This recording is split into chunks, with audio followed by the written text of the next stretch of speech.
하나님 말씀 욥기 38장 22절부터 38절까지의 말씀입니다. 욥기 38장 22절부터 38절입니다. 22절 제가 먼저 봅니다. 내가 눈 곳간에 들어갔었느냐? 우박 창고를 보았느냐?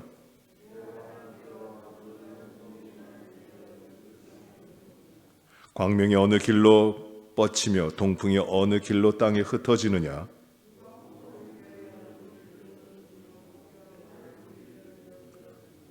누가 사람 없는 땅에 사람 없는 광야에 비를 내리며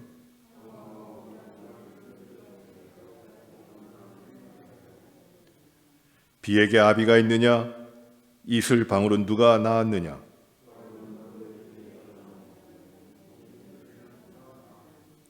물은 돌같이 굳어지고 깊은 바다에 있으면은 얼어붙느니라.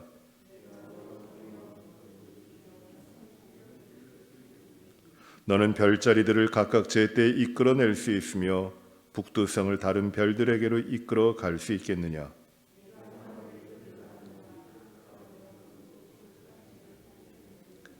내가 목소리를 구름에까지 높여 넘치는 물이 내게 덮이게 하겠느냐?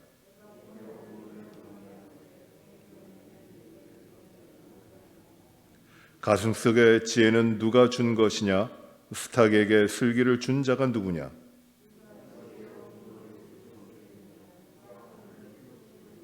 같이 봅니다. 티끌이 덩어리를 이루며 흙덩이가 서로 붙게 하겠느냐? 아멘.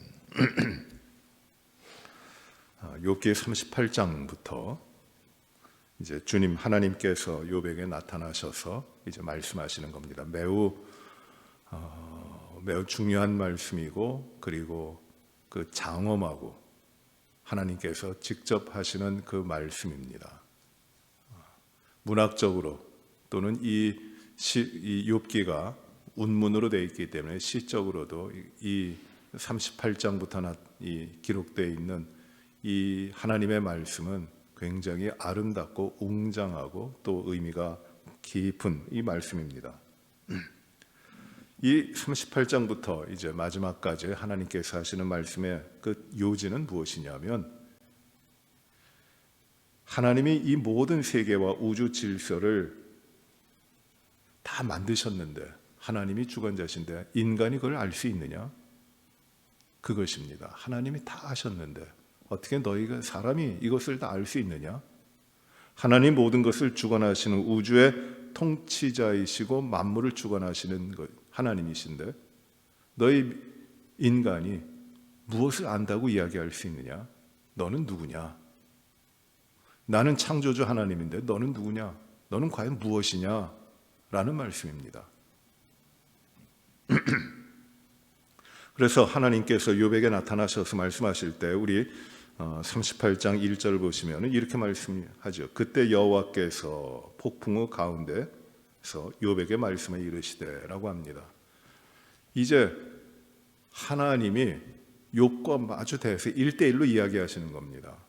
1장과 2장에 보시면 하나님이 욥에 대하여 말씀하십니다. 욥에 대하여 이렇게 말씀하시는 것이에요. 내가 욥을 보았느냐? 그런데 이제는 38장에서는 욥에 대하여 말씀하시는 것은 욥에게 직접 말씀하시는 겁니다. 그런데 이 하나님이 누구냐면 여호와예요. 여호와 하나님께서 폭풍우 가운데, 이 회류바람 가운데서 말씀하시는 겁니다. 이 여호와라고 하는 하나님의 이름은 특별한 이름입니다. 하나님이 하나님의 백성을 택하시고 언약을 맺으시면서 나는 너의 하나님이다, 언약을 맺은 하나님이다 라고 하시는 말씀이 바로 그 이름이, 언약의 하나님을 가리키는 말이 여호와예요. 야훼라는 말입니다.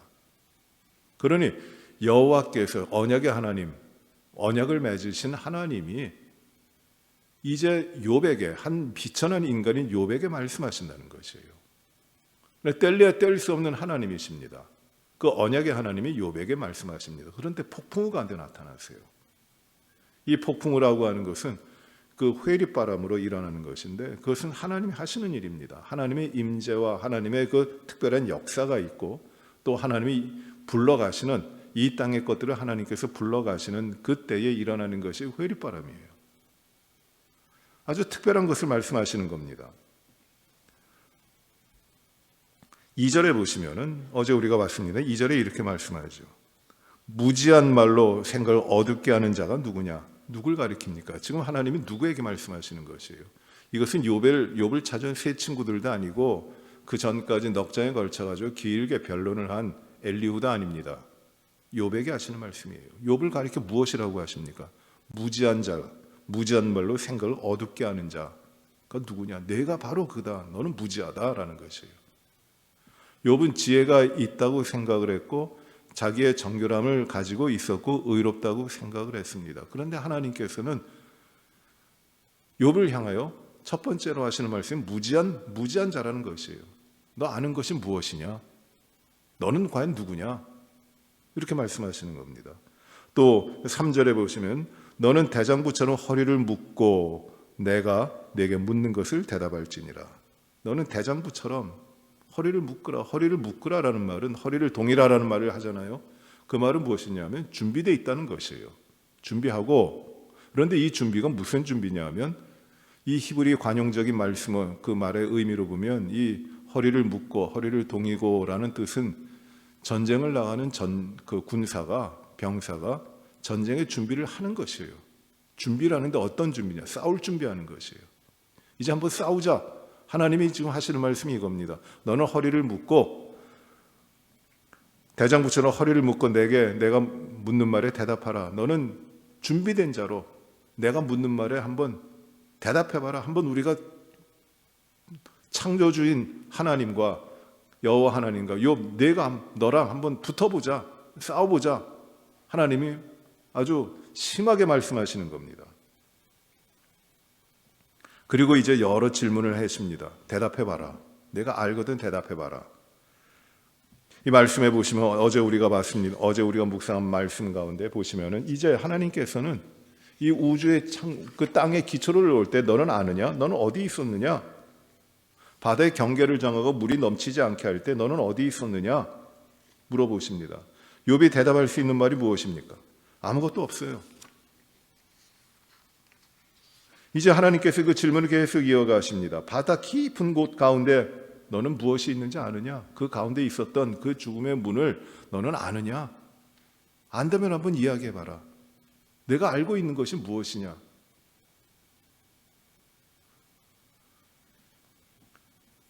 21절까지 계속해서 그렇게 물으시고 이제 23절에 와서 오늘 우리가 읽은 말씀인데 23절에 와서 하나님께서 계속해서 질문하십니다.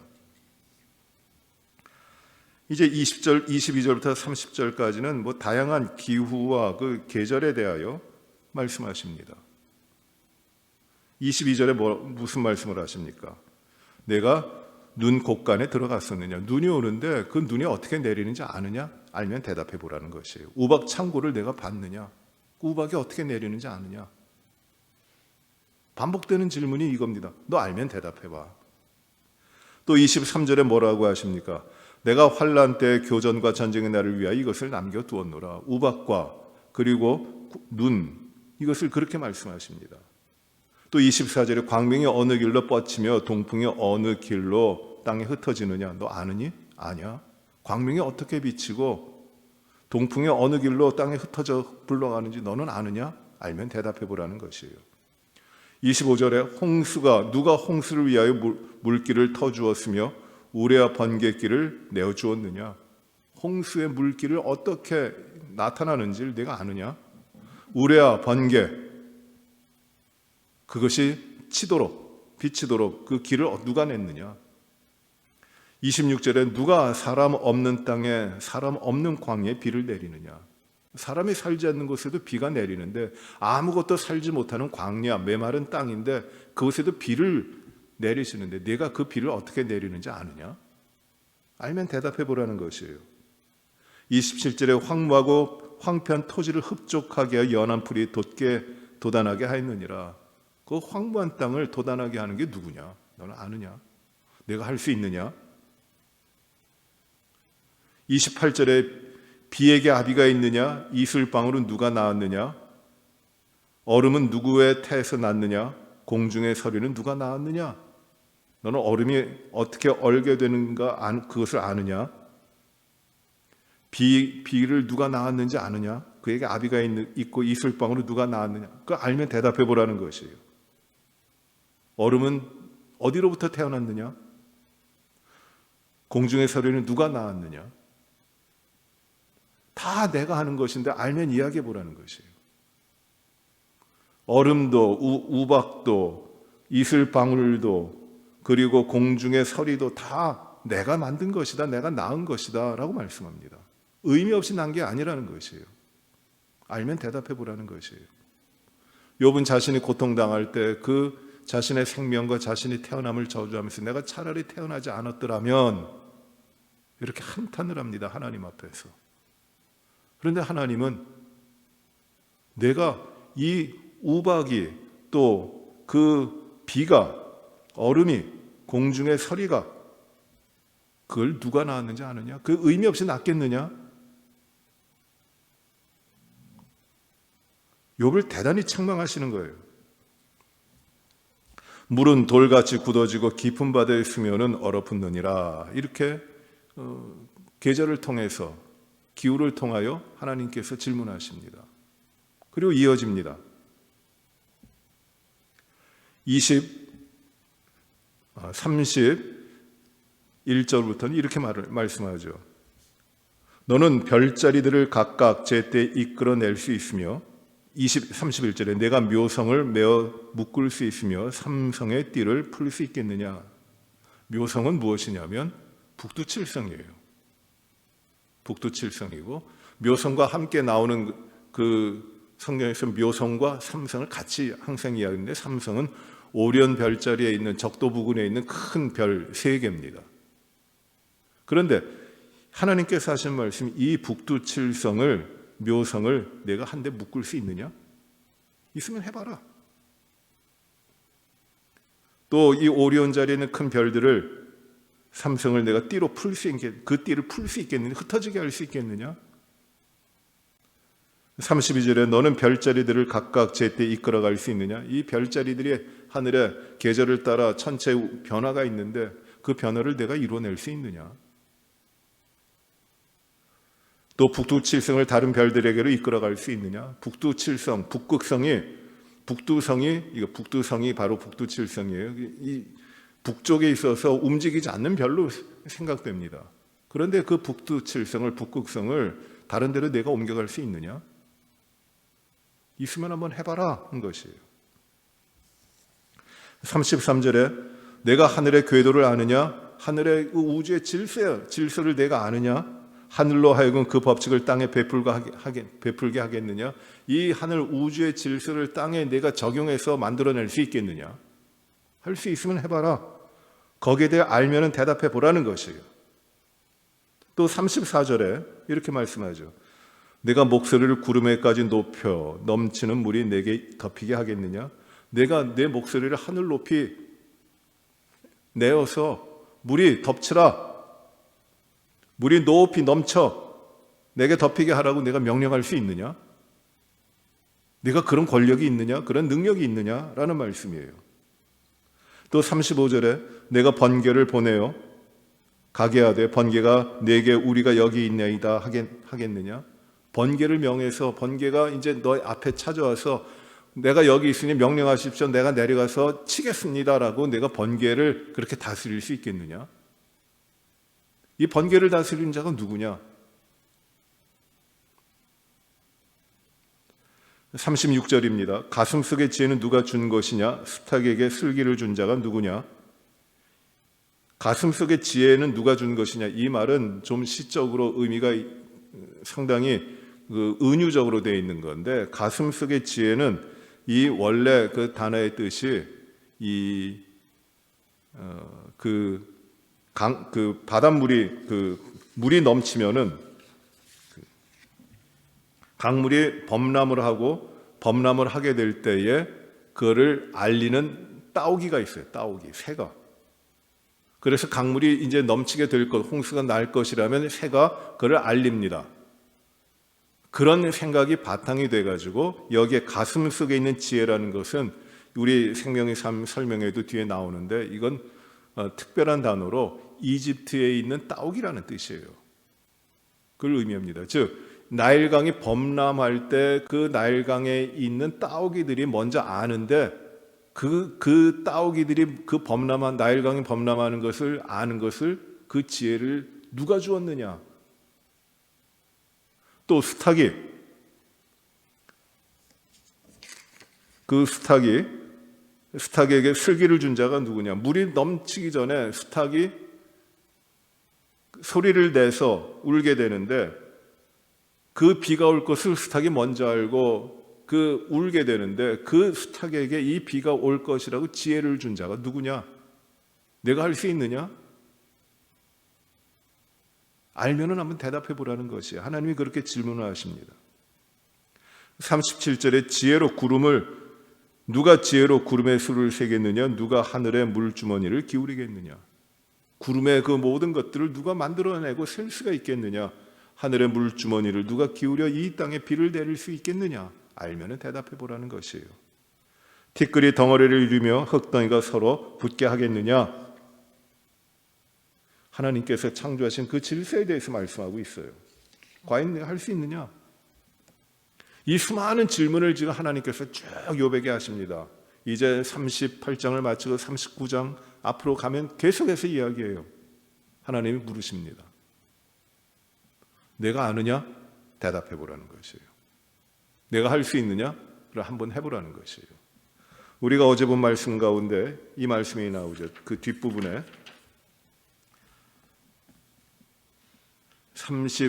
20절에 보시면 너는 그의 지경으로 그를 데려갈 수 있느냐? 그의 집으로 가는 길을 알고 있느냐? 내가 아마도 알리라. 내가 그때에 태어났으니 너의 횟수가 많음이라. 하나님께서 말씀하세요. 너 그때 태어났으니 너는 알 것이다. 네가 나이가 많으니 알 것이다. 하나님 말씀하신데 이 말씀이 역설적으로 내가 알지 못한다. 한번 알면은 대답해봐라. 너 욥에게 너 안다고 지금 많이 안다고 너 의롭다고 여러 가지로 이야기하지 않았느냐? 근데 혹시 알면은 내가 나이도 많고 지혜도 많으니까 그 정도면 알 수 있지 않겠느냐? 한번 대답해봐라. 하나님께서 욥에게 이렇게 말씀하시는 것이에요. 역설적으로 반어법적으로 말씀하시는 겁니다. 너 그 정도면 알아야지. 대답해봐라 하시는 것이에요. 그리고 계속 질문하십니다. 내가 아느냐? 내가 아느냐? 내가 아느냐? 내가 창조할 때 이 땅에 기초 놓을 때 너 어디 있었느냐? 내가 이 우주 만물을 만들어 그 질서대로 운행하게 할 때 너 어디 있었느냐? 알면 대답해봐라.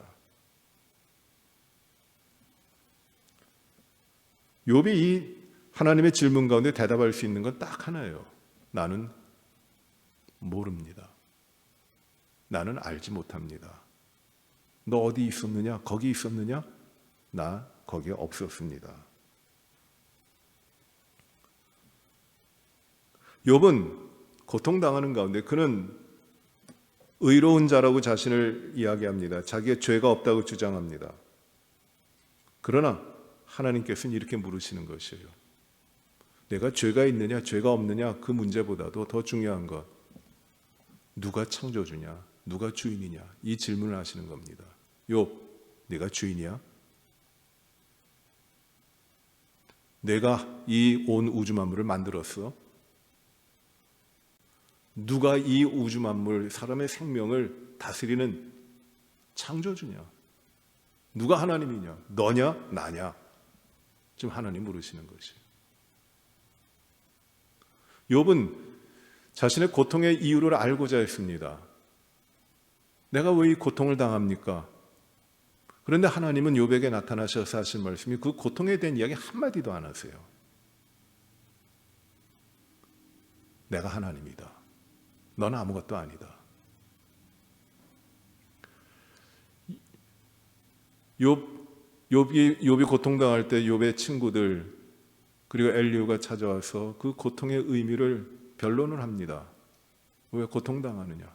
그 고통의 의미를 찾고 그 고통에 대해서 이야기합니다. 그건 너의 허물이다. 너의 잘못이다. 내가 잘못한 것이 있으니 거기에 대해 벌 받는 것이다. 인과 응보다. 잘했으면 상을 받고 못했으면 벌을 받는 것인데 너는 너의 죄가 있기 때문에 너 벌을 받는 것이다. 그러니 회개하라는 것이에요. 하나님에 대한 이야기를 하면서 결국 인과 응보입니다. 너 하나님 앞에 죄를 졌으니 회개하라는 것이에요. 너의 죄와 너의 허물이 이 고통의 원인이라는 겁니다. 이것이 욥을 찾아온 친구들이 하는 말이에요. 그런데 욥은 아무리 생각해도 자기가 허물이 없습니다. 무죄합니다. 그런데 내가 왜 고통당합니까? 하나님께 이렇게 이야기합니다. 하나님, 의인이 고통당하는 것도 하나님께서 그냥 두십니까? 의인이 고통당해야 됩니까? 나는 죄가 없는데 왜 고통당해야 됩니까? 라고 대답합니다. 따지고 보면 욥의 친구들이 와서 욥이 당하는 고통이 내가 죄가 있고 내가 허물이 있기 때문에 내가 고통당하는 것이다. 인과응보다 하는 얘기하고 그 논리하고 욥이 나는 무죄한데 왜 고통당합니까? 하나님, 죄가 없는 자도 하나님 벌을 내리십니까? 하나님 왜 그러십니까? 하는 그것도 역시 욥의 태도도 역시 인과응보 거기서 벗어나지 못하고 있는 것이에요. 내가 죄가 없는데 왜 고통당합니까? 근데 하나님은 그 욥이 당하는 이 고통의 원인에 대해서 말씀하지 않으세요. 너는 누구냐? 나는 하나님인데 너는 누구냐? 하나님께서 이거를 묻고 계시고 이걸 말씀하시는 겁니다.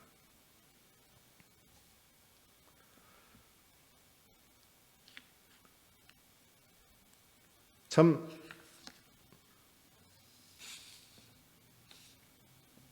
욥이 이 고통을 당하면서 자기의 의를 주장하고 있었지만 깨닫지 못했던 것, 발견하지 못했던 것이 무엇이냐면은 바로 나는 누구냐 하는 것이었어요. 자기 자신에 대한 것이었어요. 모든 것을 아는 것 같고 모든 것을 잘한 것 같고 모든 것을 담당할 수 있을 만한 모범이 되고 능력이 있고 귀감이 되는 부끄러움이 없는 삶이라고 자기 자신을 의롭게 나는 적어도 이 정도인데 내가 왜 고통당합니까? 하나님 제대로 하시는 겁니까? 이건 아니지 않습니까? 그런데 하나님은 무엇을 말씀하시냐면 나는 하나님이다. 너는 절대 하나님이 아니다. 그러니 너는 하나님 앞에 철저하게 겸손하고 순종하라는 것이에요. 모든 고통에는 그 원인이 무엇인가를 찾지만은 욥의 친구들과 또 욥은 그 원인에 대한 것을 찾고자 했지만 하나님 무엇을 말씀하시냐 하면 그 원인이 아니라 내가 하나님이다. 그 하나님 앞에 나오기를 하나님 앞에 나와서 하나님을 경배하고 하나님을 존귀하게 하고 하나님 앞에 겸손할 것을 하나님께서는 요구하고 계시는 것이에요. 많은 지식을 가지고 우주 질서가 어떻게 운행되고 무엇이 사실이고 무엇이 정의이고 무엇이 옳은 것이고 무엇이 잘 사는 것이고 하는 것에 대한 그 지식과 알에 대한 이야기를 하시는 것이 아니라 너는 피조물이야. 나는 하나님이고 너는 피조물이야. 그걸 말씀하시는 겁니다. 이걸 잊지 말라는 것이에요. 사람들은 자기가 좀 알면은 자기가 똑같은 사람에게 대해서도 우쭐합니다. 내가 이만큼 아는데, 내가 이만큼 바른데, 내가 이만큼 옳은데 이야기합니다. 그것도 잘못된 것이에요. 옳은 것과 많이 아는 것과 정의는 그 이상의 것이 있어야 됩니다. 바로 자기 자신이 누구인지를 알고 자기 자신이 어떻게 살아야 되는 것을 알아야 되는 것이 중요한 것이에요. 정의 이상의 것이 필요한 것이에요. 하물며 사람의 관계에서도 그런데 하나님은 지금 욥에게 말씀하시는 것이 무엇이냐면 너 잘했다, 너 못했다 아니에요. 너 의롭다, 의롭지 않다가 아닙니다. 너는 누구냐? 하나님, 전능하신 하나님, 창조주 하나님 앞에 너는 누구냐? 그것을 묻고 계시는 것이에요.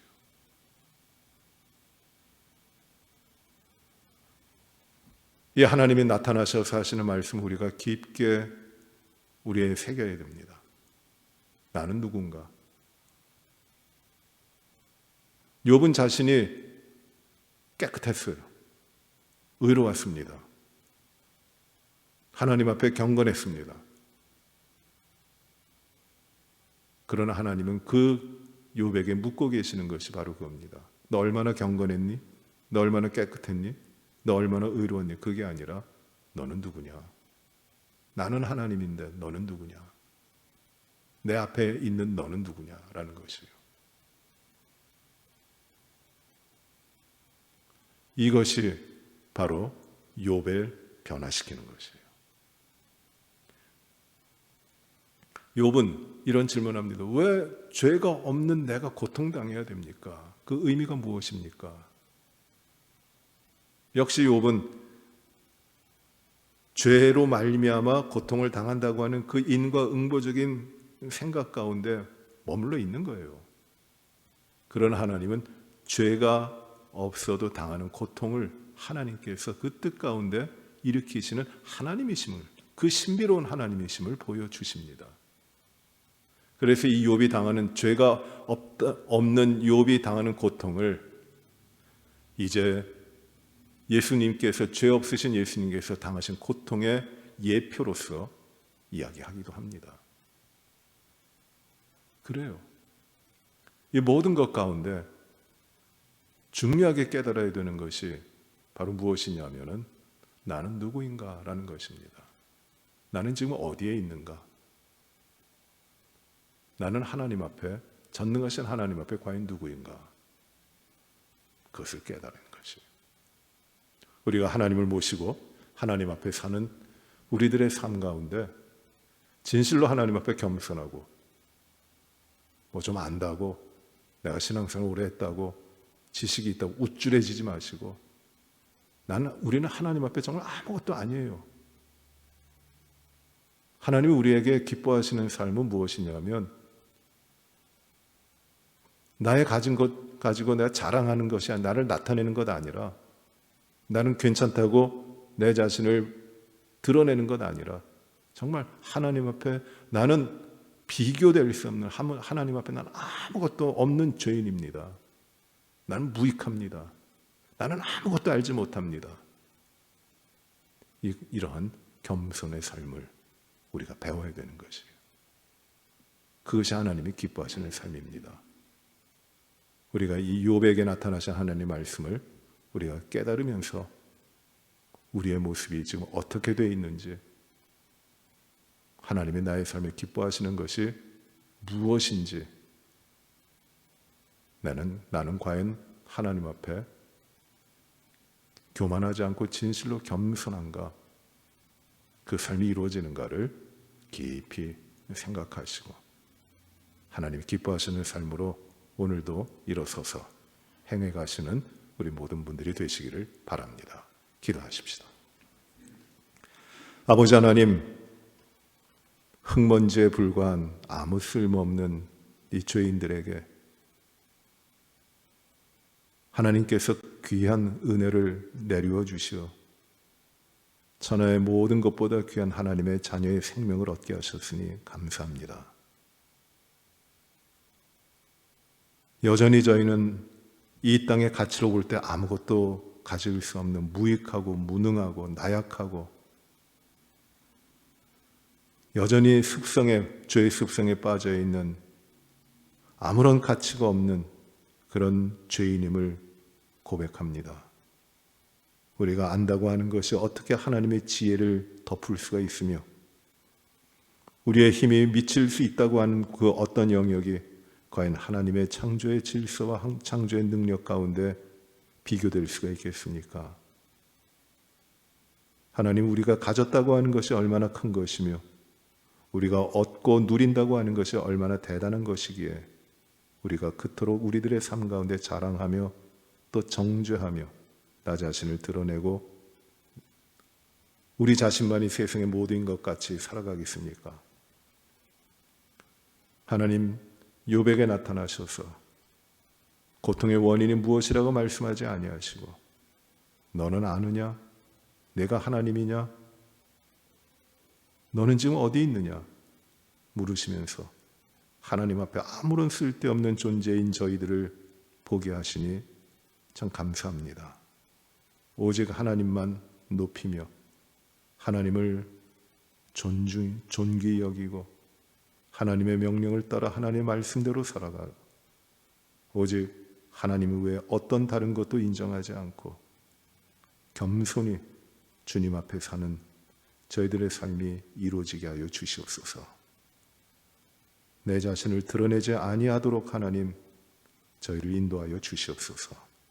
우리의 모든 삶을 통해 오직 하나님만 나타나시도록 하나님께서만 영광 얻으시도록 이 겸손한 삶을 살게 하여 주시옵소서. 우리가 알지 못한다고 하는 것을 하나님께서는 그 신비한 가운데 이미 이루시고 그 가운데 영광을 받으실 줄 아오니 하나님, 우리의 아는 지식이 하나님을 가리지 않게 하시고 우리를 치장했던 모든 것들이 하나님의 역사하심을 숨겨 드러나지 못하게 하지 아니하도록 인도하여 주시옵소서. 모든 삶을 오직 주님 앞에 살게 하시길 간절히 바라옵고 우리의 모든 삶이 하나님께만 영광이 되게 하여 주시옵소서. 우리 사랑하는 모든 성도들의 삶을 강건하게 기쁘게 주 안에서 형통하게 하나님이 지키시고 인도하여 주시며 때를 얻든지 못 얻든지 주의 복음을 증거하기 위해 힘쓰는 저희들의 삶이 되게 하여 주시옵소서. 교회가 온 성도들이 주 안에서 강건하며 주님 안에서 기쁘고 주님 안에서 행복을 누릴 수 있도록 주님 인도하여 주시고 이 성탄의 계절에 소망이며 평안이며 기쁨이며 사랑이신 우리 주님의 오심으로 우리의 삶이 더욱더 주님 앞에 다가갈 수 있도록 하나님 인도하여 주시옵소서. 한 해를 마치고 또 새로운 한 해를 시작하는 이때에 우리의 부족함과 우리의 나태함과 우리의 연약함들을 다 물리쳐 주시고 회개하며 새롭게 새로운 한 해를 주의 뜻 가운데 주님과 함께 시작하도록 인도하여 주시옵소서. 오늘의 모든 삶을 온전히 주 앞에 의지하오며 예수님 이름으로 기도하옵나이다. 아멘. 하늘에 계신 우리 아버지여, 이름이 거룩히 여김을 받으시오며 나라의 임하옵시며 뜻이 하늘에서 이루어진 것 같이 땅에서도 이루어지이다. 오늘날 우리에게 일용할 양식을 주옵시고 우리가 우리에게 죄 지은 자를 사하여 준 것 같이 우리의 죄를 사하여 주옵시고 우리를 시험에 들게 하지 마옵시며 다만 악에서 구하옵소서. 대개 나라와 권세와 영광이 아버지께 영원히 싸움나이다. 아멘.